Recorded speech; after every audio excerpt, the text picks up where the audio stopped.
మిత్రులారా, ఇది Buckingham canal అని. ఇది కాకినాడ నుంచి ఈ చెన్నై పాండిచ్చేరి వరకు మొత్తం 1095 కిలోమీటర్ల పొడవుతో ఉంటుంది. ఇది మధ్యలో రాజమండ్రి, కాకినాడ, రాజమండ్రి తర్వాత తాడేపల్లిగూడెం అని, ఏలూరు అని, విజయవాడ అని టచ్ చేసుకుంటూ వెళుతుంది. ఇదేంటంటే 1806లో బ్రిటిషర్స్ టైంలో దీన్ని తయారు చేయడం జరిగింది. ఆ తర్వాత ఏంటంటే అప్పట్లో సరుకు రవాణా కోసం, తర్వాత ఇరిగేషన్ కోసం, వాటర్ కోసం ఉపయోగించేవారు. దీన్ని ఏంటంటే బోట్స్ ద్వారా ఈ సరుకు రవాణా కోసం అప్పట్లో బాగా ఉపయోగించేవారు. తర్వాత ఏంటంటే ఈ ఏదైతే ఉన్నాయో మోటార్ వెహికల్స్ వచ్చినాయో అప్పటి నుంచి ఏంటంటే దీన్ని కళ్ళని తగ్గడం జరిగింది.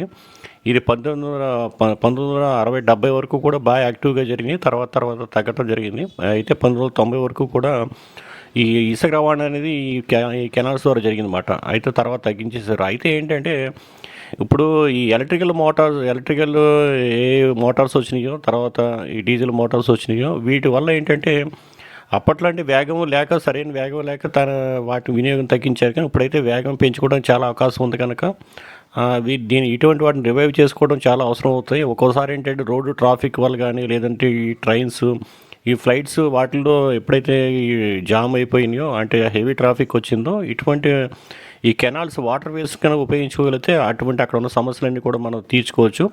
ఇప్పుడైతే ఇంకా అన్ని రకాల సదుపాయాలతోనూ, స్ట్రక్చర్స్తోనూ ఇటువంటివి ఉన్నాయి, కెనాల్స్ ఉన్నాయి. అయితే ఏంటంటే వీటిని వినియోగించుకోవడంలోనే పొరపాటు పడుతున్నాము.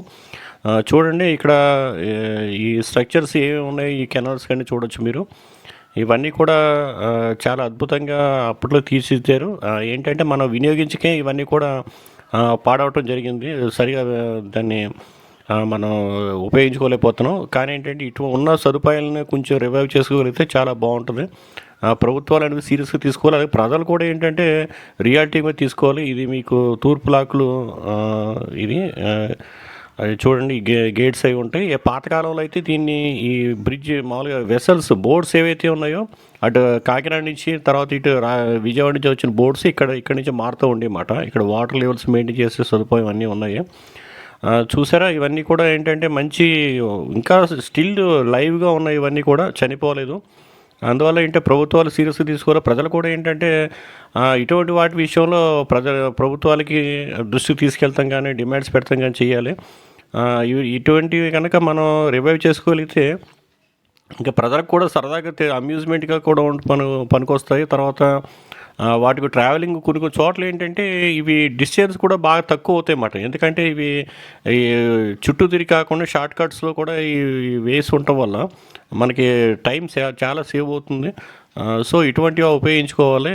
తర్వాత ఏంటంటే ఇప్పుడు వాటర్ అనేది ఏంటంటే మనకు స్కేర్సిటీ వచ్చేస్తుంది రాను. సో ఏదైతే స్ట్రక్చర్స్ ఉన్నాయో అటువంటి వాటిని మనం ఈ వినియోగంలో తెచ్చుకోగలిగితే చాలా బాగుంటుంది. చూడండి, సిటీలో అయితే ఇవన్నీ కూడా మురుకు గోపాల్లో తయారైన ఇవన్నీ కూడా చాలా ఆక్రమణలకు కూడా గురైనాయి. అయితే చాలా రాష్ట్రంలో కానీ చెన్నై, అటు తమిళనాడులో కూడా చాలా చోట్ల ఇది ఆక్యుపై చేసి అసలు వినియోగం లేకుండా పోయింది.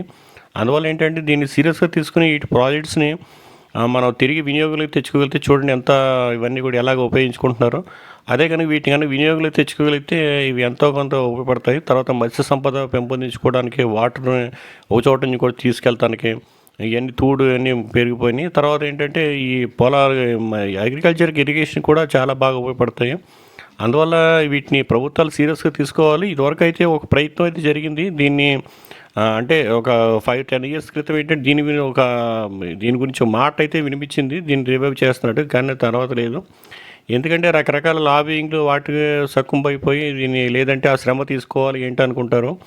అందువల్ల ఏంటంటే అవన్నీ పక్కన పెట్టేసి జరుగుతుంది. కానీ ఇటువంటి సంపద కనుక మనం లాస్ అయితే తర్వాత మళ్ళీ తవ్వించుకోలేము. ఇప్పుడు చూడండి, మనకి ఈ పోలవరం కాలువలు మనం తవ్వుకోవడానికి మనకి ఎంత శ్రమ అవుతుంది, ఎన్ని శతాబ్దాల నుంచి అది అలాగే ఉండిపోయింది.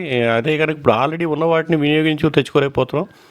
దీనికి ఏంటంటే పాతకాలంలో తవ్విన కాలువలు ఉన్నాయి, తర్వాత దానికి సంబంధించి కంట్రోల్స్ ఉన్నాయి, అన్నీ ఉన్నాయి.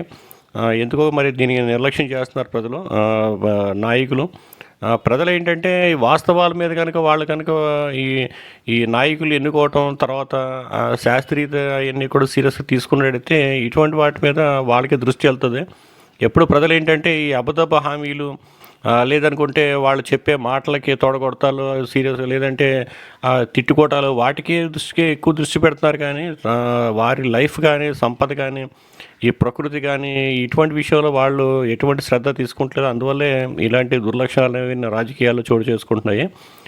కనుక ఏంటంటే ప్రజలైనా ఒక సీరియస్ దృష్టితో తీసుకుని ఇప్పటికైనా ఇటువంటి విషయాల మీద మాట్లాడతాం కానీ చేసినట్టయితే అది చాలా ఉపయోగం ఉంటుంది. అసలు గోదావరి జిల్లాల్లో కానీ మిగతా రాష్ట్రంలో చాలా చోట్ల ఎన్నో కెనాల్స్ ఉన్నాయి. ఎన్నో రివర్స్ కానీ, కెనాల్స్ కానీ, తర్వాత ఈ పాండ్స్ కానీ ఎన్నో ఉన్నాయి. అవన్నీ కూడా ఏంటంటే ఈ శిథిలావస్థ చేరుకోవటం, లేదంటే పూడికైపోవటం, లేదంటే ఆక్యుపేషన్లోకి వెళ్ళిపోయినాయి. సో, సీరియస్‌గా ప్రజలేంటంటే వాటి మీద దృష్టి పెట్టాలి.